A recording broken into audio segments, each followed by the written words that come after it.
Welcome. If you're looking for a quick and easy way to hide your Instagram highlights from someone, you're in the right place. Maybe you want to keep certain memories private, or just control who sees your stories and highlights. Today, I'll show you the latest method to hide your Instagram highlights from specific people, step by step. First, open up your Instagram app and head straight to your profile. You can do this by tapping your profile picture in the bottom right corner of the screen. Once you're on your profile page, look for the 3 horizontal lines at the top right corner. This is the menu icon. Tap on it to open up more options. From the menu, find and tap on Hide Story and Live. This is where you can control who gets to see your stories and live videos. And yes, this setting also affects your highlights. Next, tap on Hide Story and Live From.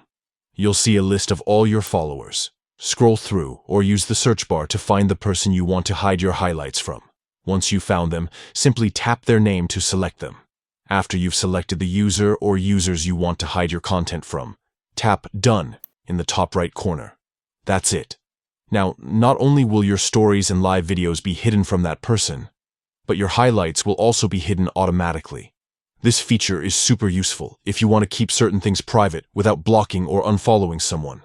Remember, you can always go back and change these settings at any time if you want to allow someone to see your stories and highlights again. Thanks for watching. If you found this guide helpful, don't forget to like, subscribe, and hit the bell for more up-to-date Instagram tips and tricks. See you in the next video.